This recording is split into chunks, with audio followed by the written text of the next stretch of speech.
All right, we are live here. We are here today with James Jam Master J Butcher. Don't let me say that again. That was horrible.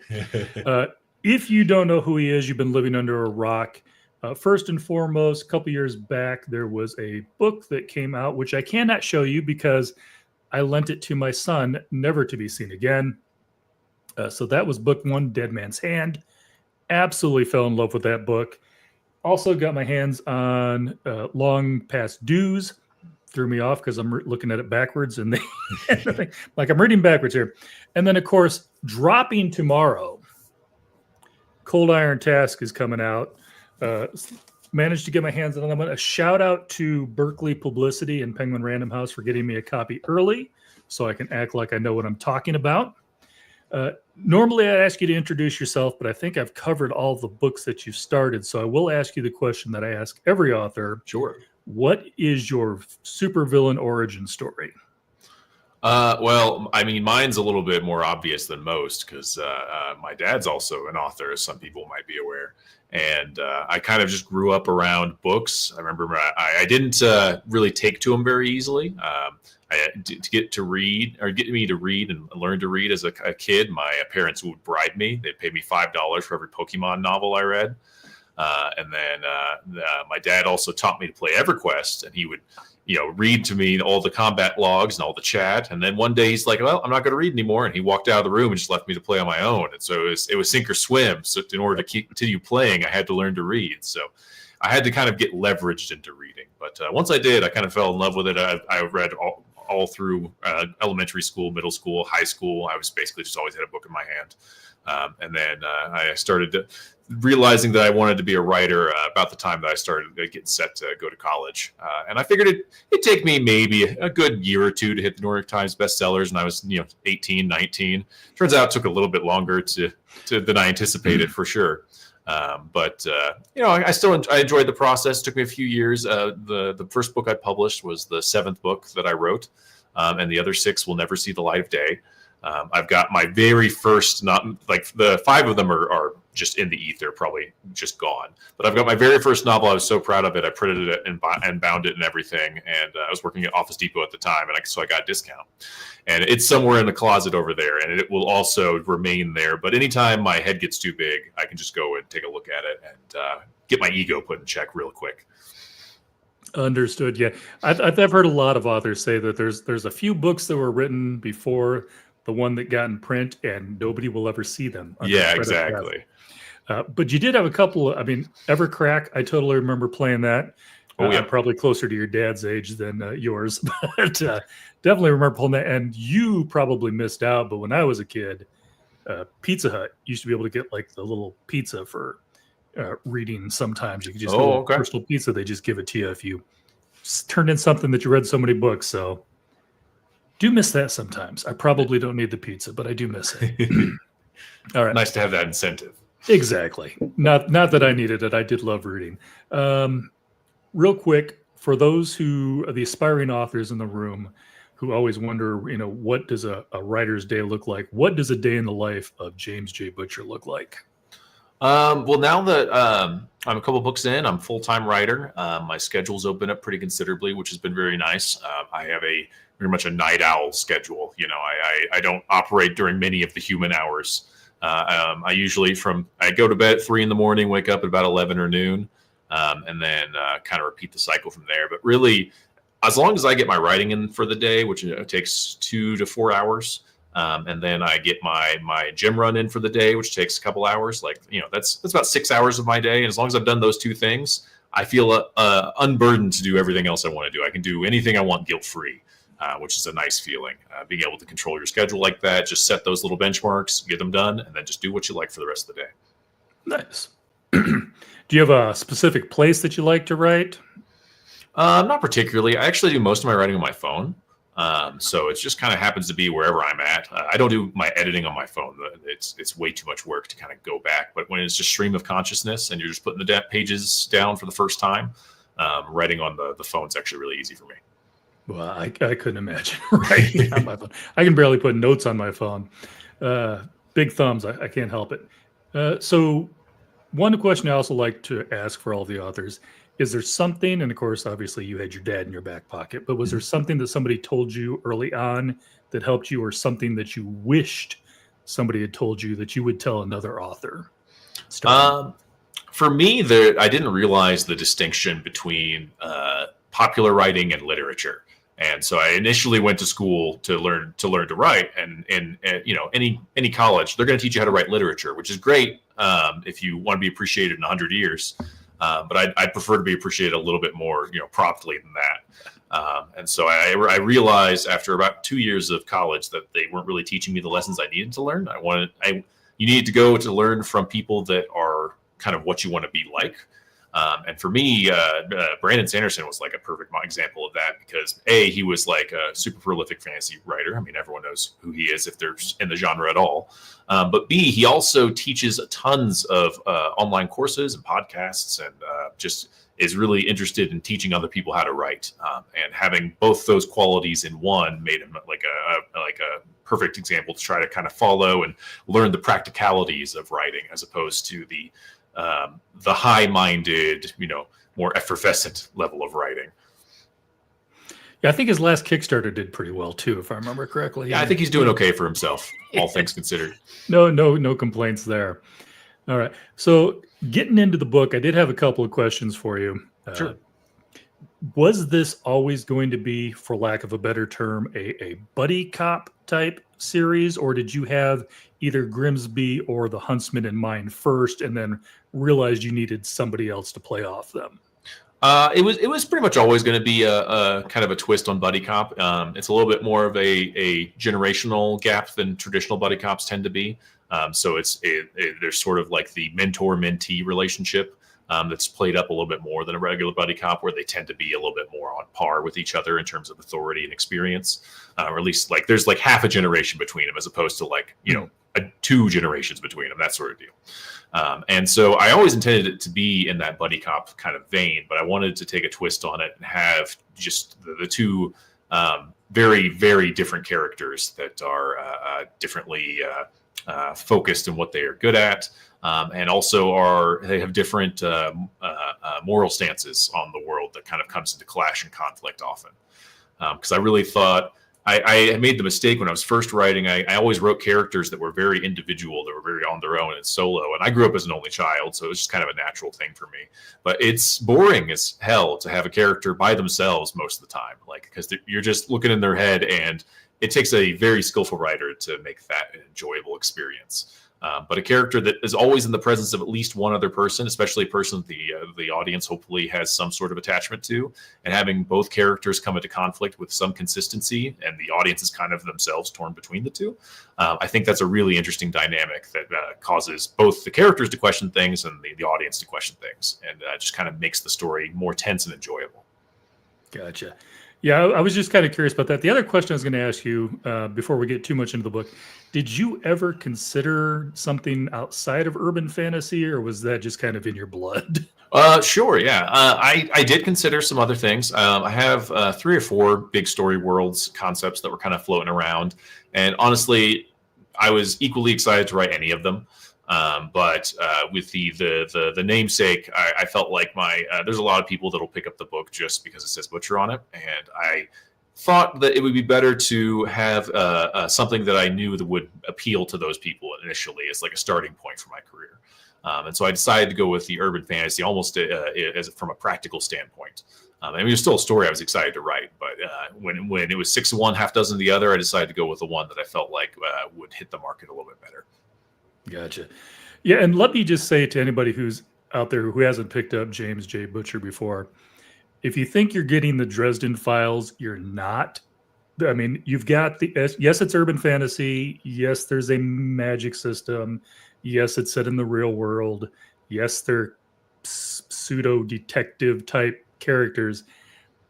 But that's about where it goes. Like I said, you've got the Huntsman and Grimsby. Grimsby is about as opposite as Dresden as you can get. Everybody in your world knows about magic. Nobody's hiding it from you. There's, like I said, even in the first book, I kept thinking to myself, is like, even your humor is different. I do feel like in the second or third book, I kind of started to see where maybe the humor is a little bit the same, but because your story is so different, it comes across completely different. Sure. Other than the occasional self-deprecation, you both have that a little bit. Yeah, that one runs in the blood for sure. But yeah, like I said, if you like Dresden Files, yes, there's a chance you're going to like the Unorthodox Chronicles, but don't think you're getting a derivative of it or anything like that. Unorthodox Chronicles completely stands on its own, and it's a completely different vibe than you would get from your dad. So, but that's just because we brought up the connection. Otherwise, we're going to try to stay on you. Sure. A couple of things I did want to bring up. Grimshaw, Griswold, Grimsby. Yeah. What made you do that to that poor man? Well, early on, when I was figuring out the characters, figuring out their personalities and so on, I knew that the more badass the character, the less badass their name could be. But that also meant the inverse had to be true. The less badass they were, the more badass their name could be. And that's where Grimsby's name started to develop. I actually heard the phrase Grimsby. I was listening to a podcast. I think it was Hardcore Histories. And it was talking about World War I, and it was talking about how young men from England, in order to kind of incentivize them to draft up for the war, they would let people draft in a group. Your whole friend group could draft, and they'd be like a squad together in the war. And one of the groups that was drafted was from a place called Grimsby, and that's he just kind of mentioned that offhand, and that name stuck with me, and I really liked it. And I've always liked the G words, like grim, like that like the grim fairy tales, things like that. Those words kind of stuck with me. And all it took was one more name to have that alliteration. So I was like, I'm sure I could figure out something. So I went with Griswold. And so I just gave him 3 names that were really cool, and then have him show up wearing a tutu in his first scene in the book. And just to kind of give people an idea that he does not take himself particularly seriously. And then by inverse, I have, the dour huntsman that's been hunting monsters his whole life and specialized in dealing with horrible things. And his name's Leslie Mayflower. And it's the least badass name that I could imagine and I could come up with. And but at the same time, like I tried to portray him as though he takes himself very seriously. And the name Mayflower is well regarded. And it's something that, without the context, doesn't have much weight to it. But with the context, I think it makes the character feel more realistic and believable. Yeah, he definitely feels like the type of character that does not let you call him Leslie. Yes, exactly. So one question I had, and it's not going to be super spoilish because I'm going to say it vaguely. You're going to know what I'm talking about. The Rain storyline that we get to in book 3. Mm-hmm. Is that something that you had in your mind at book 1, or is that something that just came up later? Like, I could do this to this character. The overarching problem that leads to what happens to Rain is something that has been basically in the works since the beginning. Now, the specifics of what I wanted to do with it kind of developed as I got further into the story. Like, the concept of the asylum was something that I hadn't initially come up with. That was something I came up with in book 2. And then I kind of start leveraging more into book 2 and 3. And so there are elements of it that have developed over time, but the core thread of there's something else about that character that's been part of her inception. Gotcha. Because I know on the other hand, like for instance, Black Skull, you can obviously see that was in there from the start, the whole right. Black Skull area. Where, again, I'm trying to avoid spoilers on I don't want to talk too much about book 3. You definitely leave the end of this book open-ended. I won't say the name of the character, but you use the name of a character in such a way that we're not sure if it's the person we think it is or not. Mm-hmm. How far, again, I know authors, you're always like writing a year ahead of where the book comes out. How far are you into the next book? And do you have that all pictured in your head when you get to the end of 3? Is 4 already in your brain? Yeah, about halfway through book 3, book 4, pieces of book 4 start coming to me. like little things that I want to include, little things that I didn't have space or time for in the current book that I just think are cool. And I just start taking separate notes of those. I don't usually start writing the book 4 until book 3's at least the rough draft is done, and it's mostly just the editing that's left. And so right now I'm working on book 4 and about halfway through it. And a lot of the concepts that I've worked through in this book are ones that I thought up during book 3, but also ones that I set up during books 1 and 2. I did a fair amount of legwork at the beginning of the story to try to create some little plot elements that seem throwaway that I can start pulling on later. And it's always fun to kind of go back and pull on those threads, and readers that remember, like, oh, this actually meant something, 2 or 3 books later, and that's a really fun feeling to kind of inspire in people. Gotcha. And I do have to say, there's one character, like He-Man, I hated Orko. Thundercats, I hated Snarf. Oh. For whatever reason, I love Wudge. Excellent. Good to hear it. I don't know what prompted that character for you. Honestly, one of the big, very, very early concept phases of my writing is I just kind of scroll through Pinterest and I just look up stuff that's in just cool pieces of art that I'm like, if this was in my world, what would it look like? How would it be there? And I remember Wudge was a character that it basically developed initially from, there's just a picture of a pouting goblin sitting on somebody's like doorstep. Or maybe it was a windowsill. I forget exactly what. It just really struck me that particular image and character. I'm like, how could I make this into something that is enjoyable for readers and an absolute pain in the ass for everyone else in the story? And that's kind of where Wudge began his existence. And as I've kind of developed, because that character caught on with people way more than I anticipated it. Like I did not really intend, like he was going to be kind of a character that showed up once in a while, but he wasn't going to be in every book until I got like the feedback that I did from people about that character and how much they liked him. So I'm like, I could start including him more because he's fun. He's really fun to write. He's fun to include. It's really easy from like the structural plot perspective. Like, oh, when you're writing, it's like, man, I need something to go wrong here. Oh, there's Wudge. Wudge can make something go wrong, no problem, and that's totally in character for him. And I also it caused me to start developing like his backstory more, which has also impacted the greater overarching story of the world as well, which is actually something that I didn't anticipate either. But my very first signing, one of the first like 2 or 3 people in line, it was in Phoenix, Arizona, like Phoenix Fan Fusion.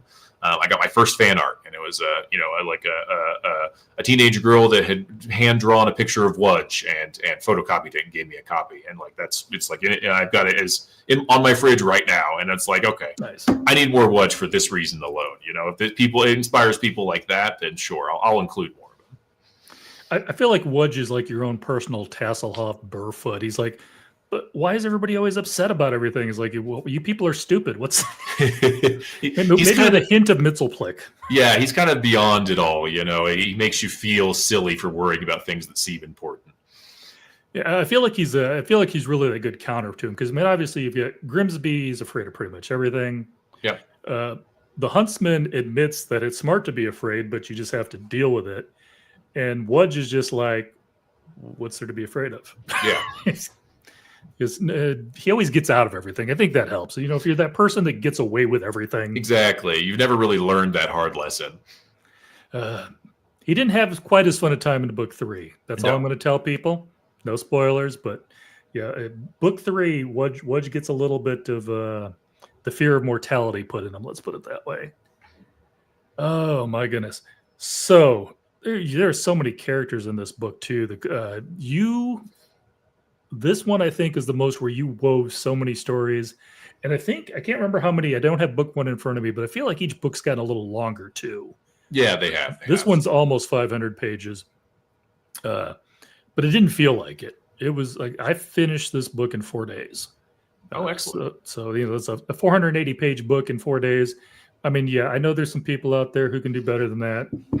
But for me, I got a full-time job. That was pretty good. Yeah. But yeah, I just blew right through it. And especially once I started getting towards the end, it just like, what's happening next? I got to keep going. Man, I do have to say, and this is the last time I'm going to bring up your dad. You and your dad both hate your protagonist. That's what I've decided. The stuff you put these people through. I find that anybody who can write a protagonist in such a way and write the story that even though you know he's the protagonist, you're still thinking, how the heck is he going to get out of this one? Is just excellent writing.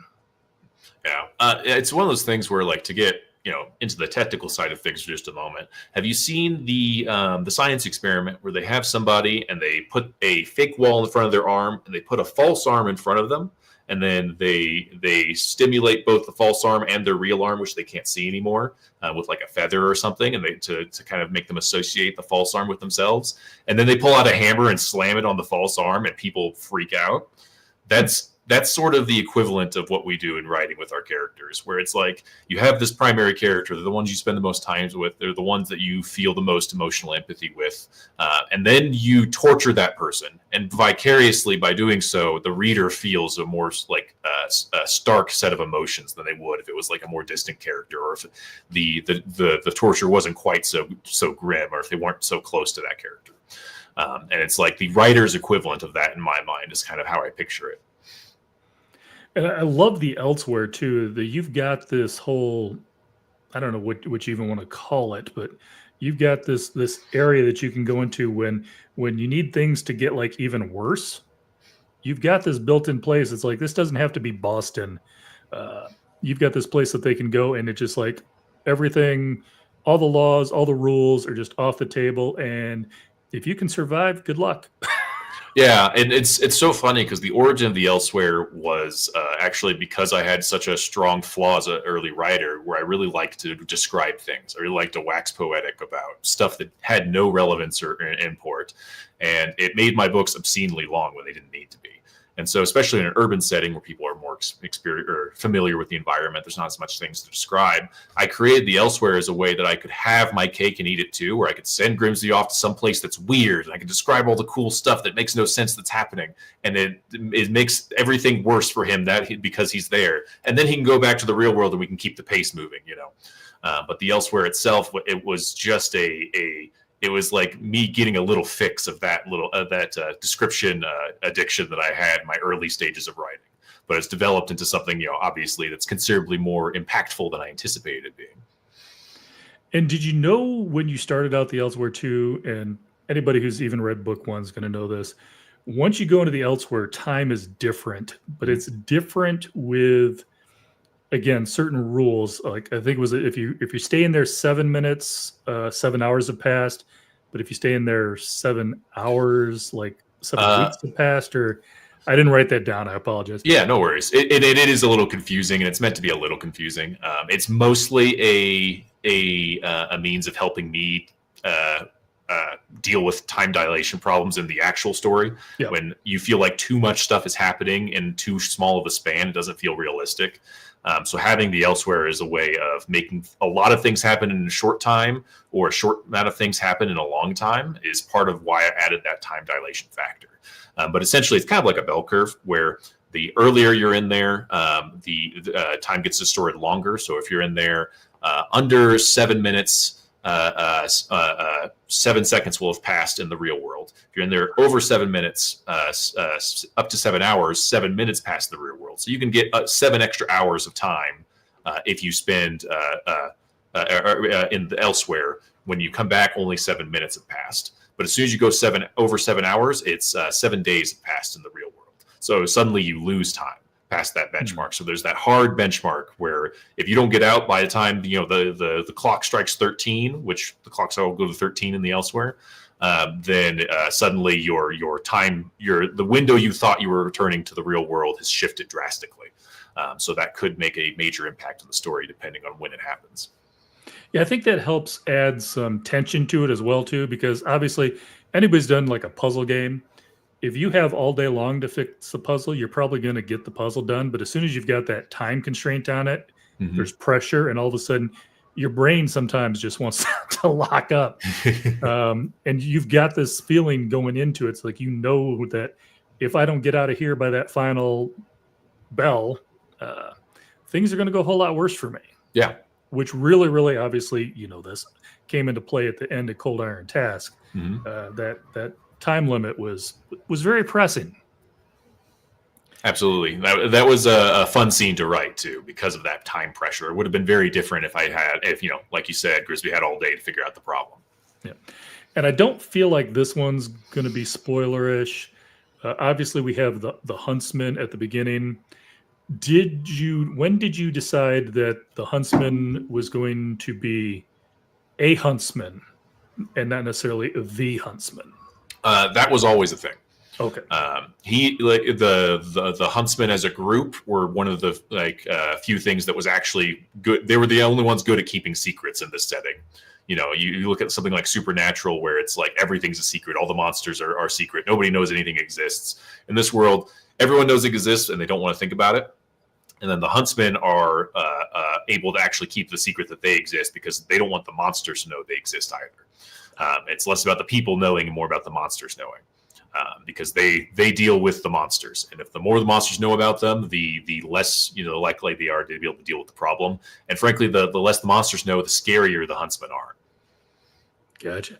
See, I just always, and maybe this was just my feeling going into it, especially with Leslie, I felt like the huntsman was kind of, the 500-pound gorilla on the block, and even the monsters were scared of him. Right.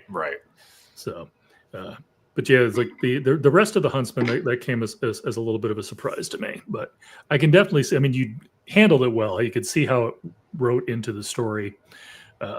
But I was just, like I said, I was curious about if it's always interesting to me when a story goes off on its own and it's taking you somewhere, and when a story is something that you'd always had planned in the first place. Sure. Yeah, there's definitely spontaneous things that have developed since I, started writing the series, and that's part of the fun for me too. Is that I get a quarter of the way through the book and I think of a really cool idea, and I'm like, oh crap, now I got to go back, and make it happen. That's what the beta readers are for, right? No, yeah. Just kidding. Side question. Sure. We already talked about the fact that, book 4 is already on your mind. And I'm assuming you've already started it. Yeah. When do you see yourself maybe looking at some of those other worlds or stories that you've thought of and you want to maybe dip your toe into? That's a good question. It's something that I've been giving some consideration. I want to start expanding my writing a little bit, and dipping into other fields and other stories. For instance, I've started doing a consulting position to help write the story for a video game. I have my yearly obligation to put out a Grimsby book, which I want to keep up, and then between those, I also kind of want to start working on new stories in a new setting. But one of the nice things about urban fantasy is it kind of comes really easy. There's a lot of elements about urban fantasy that the readers are left to assume, just like the day-to-day, what the world looks like, things like that mean that I can just skip through the vegetables and get straight to the meat and potatoes. And when it comes to more high fantasy settings, which are both the other stories I'm considering, they're considerably more legwork to kind of get your feet under you, get the reader grounded in the setting, to get them to feel like they can immerse themselves. And it's just, at the end of the day, it's more words on the page. And every word on the page is more work for me on my end. And it's more work for, the editors on the editor's end. It takes longer to do. And so to write an epic fantasy, I would expect it to probably take about twice as much effort to write as writing an urban fantasy. The other setting I want to write in is a post-apocalyptic Western. That's an even smaller genre than an epic fantasy, and getting that established would be very difficult. And so I'm starting to kind of settle into the pace of writing a book a year. I've had Cold Iron Task ended up being later than I wanted it to be, because you mentioned earlier that there's a lot of story threads involved, and this is the trimmed down version. It was about 30,000 words longer than it is now. And the editing of this particular book took a good while to kind of trim down the stuff that was unnecessary, and I got to kind of save that for later for another book. But I'm starting to feel like I can get comfortable writing these books and putting them out on a consistent basis. But I also kind of want to be pushing my skill set as well with them, and kind of exploring the world more, and making each book feel like it's more skillfully done than the last. And so it's just a lot of my plate to deal with, in addition to thinking about a new book and a new story and a new setting, because so much of the time spent writing is spent thinking about writing. and there's only so much headspace going on up here. You know, my handful of brain cells have their work cut out as it is. So I do want to work on some new stuff, but I'm starting to make some lifestyle adjustments to kind of hopefully get more work done, and maybe be able to start juggling a couple of projects simultaneously. Nice. I am interested to see what else you've got coming down the pipe. I do have to say I have to agree with you though, because at least on urban fantasy, a lot of the world building's already done for you. I mean, Boston already exists, Right? so you're kind of covered there. The other thing that I liked about yours, everybody, of course, every author has their own magic system. I feel like yours touches on a bit of both. It's got, for the rituals, for instance, you've got very much what might be considered like the Dragonlance type of thing, where there's, spell components and things and words that need to be said and all this good stuff. But for the actual witches, I feel it touches much more into that thing where it's all about, the willpower. It's, shaping the magic with what you want it to do instead of learning a specific spell and memorizing a certain incantation. So what made you decide to split those up and make the rituals in such a way that even a non-magic user could use the rituals? Well, the practical element that made me want to split it up was if the story's more interesting if you have these rituals that are powerful or dangerous, and if only witches can do them, and witches are such a small percentage of the population, the mystery of who did it is a lot more narrow. But if anyone could have done it, the mystery is much more broad. So there's that practical element of letting the average people or even monsters get access to these rituals and magical abilities that aren't necessarily, they don't feel the same as witches, but they still have a drastic impact that they can put onto the story. And then from like that, I knew that I wanted magic to not just be solely belonging to witches, at least not the ritual magic, but when it comes to the kind of just the stuff that you can snap your fingers and make happen, that's what makes witches different than everything else, and that's what kind of drives a lot of the story elements. The fact that witches are connected to the elsewhere and they can see into it without having to go into it, and that's where they draw their magic from. That has made them a very valuable tool for society, which is why witches are still around instead of having been witch trialed out of existence. And then in order to kind of establish those two things I wanted to do, I just looked at, honestly, D&D and just took wizards and sorcerers. And it was like, okay, rituals and stuff, that's wizard stuff. Anybody that goes to school long enough can learn to do wizard stuff. And then sorcerer stuff, that you're just born with that. You have it, or you don't. There's not much to do about it elsewise. And so that I just kind of leveraged that into the story and tried to make it my own and make it feel more interesting for it. Gotcha. And without going into any spoilers, I do love both the situation and the final spell that Grimsby has at the end of book 3. Didn't see that coming. I thought he was going to finally pull off something else, and then he just pulled one out of the back pocket there that nobody was expecting. All right, so man, I'm trying to avoid spoilers so bad now. I can't, like I said, so much of this book wrapped up so well that, almost any questions I really have after this book are all about book 4, which it is way too early to get into. Do you, I think actually, as for the book, is there anything you wanted to talk about the book that we haven't discussed? Book 3? Book 3. It's coming out tomorrow. So, what are we telling people to make sure they come pick it up? Well, honestly, it was really hard to write, but I'm proud that it came together the way it did. The initial draft of it, I was honestly really disappointed with, and I spent a good 6 months rewriting it, and I think it was well worth the effort. And I'm proud with the result I ended up with. Gotcha. Perfect. All right, so I think that pretty much wraps that up for the book thing. I do have a few other questions I just always like to ask people, authors, I should say. And I've managed to close my reminder list here. What skill, hobby, or accomplishment do you wish more people knew about you outside of writing? I wouldn't say I necessarily wish more people knew about it, but I do have other hobbies I pursue. You can kind of see in the background how much of a mess it is, because this is my work den. So I do my gaming on this side of the room, and then I do my hobby stuff on that side of the room, and I engage in a lot of miniature painting and 3D printing and stuff of that variety. I've been getting back into 40K for the first time in like 2 decades. I like started playing when I was 13, and then I just started picking it up again, and that's been a lot of fun. So that's mostly what I've been doing in my non-writing time. Yeah, I think Henry Cavill's dragging a lot of people back into the 40K thing right now. And also, luckily for me, my messy side is in the foreground. You can't see it from here, so I'm not going to complain about that. What are you reading right now? So I've been trying to get back into reading for a long time. I haven't really been reading that much because the headspace I'm in when I write is the same headspace I'm in when I read, and nobody pays me to read. So I spend most of that time writing, but it is good for me to get re-immersed in other people's stories and see how they tell their stories and see if I can't find ways of making it or using their ideas and processes to help improve my own writing. And so I've been mostly after the gym, I'll get on the treadmill and read for 15, 20 minutes or what have you afterwards. And the book I've been reading lately is Six Gun Tarot by R.S. Belcher. It was recommended to me by a friend when I was talking to her about wanting to write like my apocalyptic Western.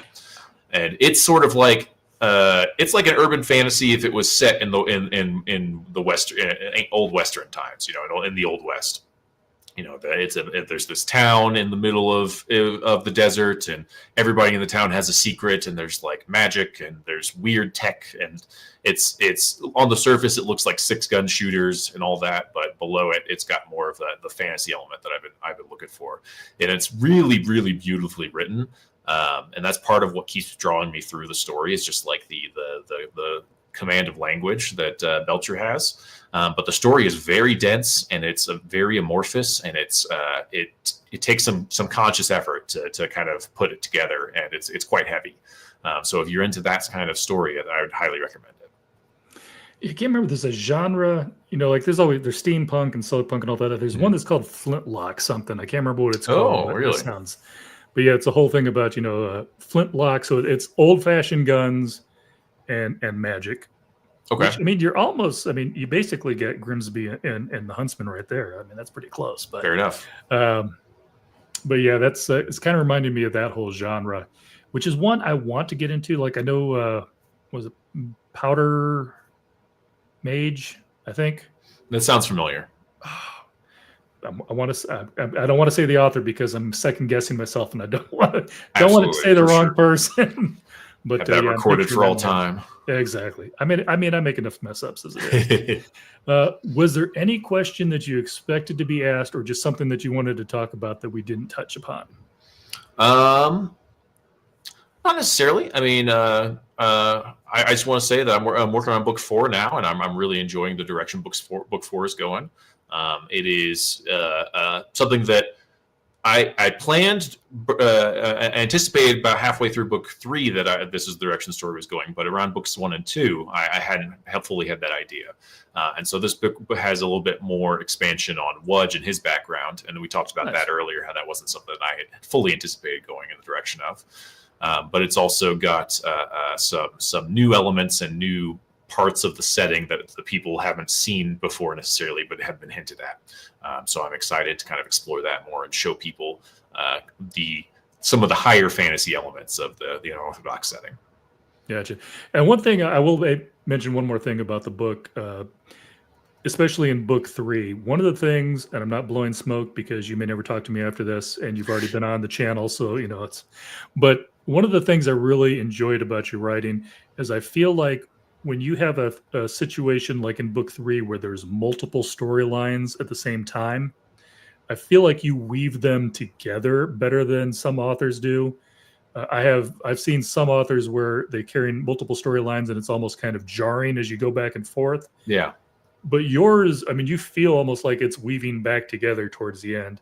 And I can even see at the end of book 3, you've got a lot of storylines that are probably still going to have to be brought up in book 4. You've got the Wudge thing going on. You've got the Huntsman thing going on. You've got the Rain thing going on. You've got Black Skull still going on. Mm-hmm. And there's just, I mean, I can't wait to see book 4. I know I'm going to have to wait to see book 4, but I can't wait to see book 4. I feel lucky enough that they were kind enough to send me book 3 early, so I even get to see that one early. But yeah, I'm totally looking forward to what's coming out. Yes, I would certainly enjoy seeing what else you have to write, but I'm also down for some more Grimsby and Huntsman, as long as you're going to keep putting them out there. That's the plan. And then the last question I ask every author, I'm not an Amazon hater per se, but I do love my local independent bookstores. Sure. So shout out to a brick and mortar store of your choice. I've got a place that's on Colfax here in Denver. It's called it's one of the Tattered Covers. And I really enjoy that store in particular because it's actually built inside of like a theater, what used to be a theater, and so the layout of that particular building is very unique from every other bookstore I've been to. It's like this, almost like a coliseum as you're going down into the middle, and there's like this reading nook at the bottom. It's really, really cool. If you haven't been there and you live in the Denver area, you should check it out. Yeah, I don't know if I've been to that one, but yeah, any book lover who's been through Denver has stopped at a Tattered Cover, at least one of them. I know there's a few, and if nothing else, I got one in the airport, if I remember correctly. Yeah, I think that's accurate. So, all right, and then crud, I just thought of some. Oh, the other thing I was going to ask you. This is completely off topic. I will not hold you to this, but I am curious. Any plans on going to Worldcon? I don't have plans yet, but I'm still getting my kind of this year's schedule situated, especially towards the later end of the year. So I'll have to look into Worldcon and see if it fits in that schedule. Perfect.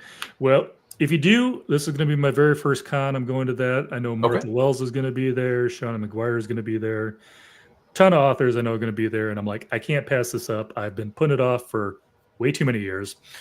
I'm finally going to hit myself a con, especially since Worldcon is relatively close. I'm stuck in Omaha for anybody who doesn't know. So it's not, not crazy. It's not like Glasgow like last year. Sure. So, all right. Well, I think that is probably going to wrap it up. Like I said, this drops tomorrow, guys.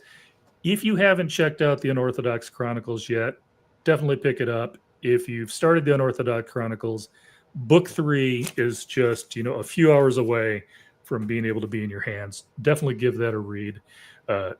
And if, for instance, one other question, it's related to your other question. Sure. Is the Colfax Tattered Cover someplace that if somebody really, really wanted a signed copy, would that be a place they might reach out to see if you could sign something for them? Potentially so. I did a signing at, I think it was that location last year for Long Past Dues. So if there's enough interest, then I'm sure that some sort of signing out there can be arranged for book 3 as well. Okay, perfect. So, all right. I want to thank you for hopping on. Again, I want to thank also Berkeley Publicity, part of Penguin Random House, for helping me put this together, both the book and being able to get a hold of you and talk to you about this. That is probably going to wrap it up. Appreciate everybody who stopped in. We didn't get any questions, but we did get a few comments in there. I saw author Dennis Myers popped his head in for a little bit to check you out. So I am going to wrap it up now, and I will. If you got nothing else going on Thursday, Jen Lyons is going to be hopping on. She's got a sci-fi book coming out. Between now and then, go pick up Cold Iron Task. You're not going to regret it. Thanks, James. Yeah.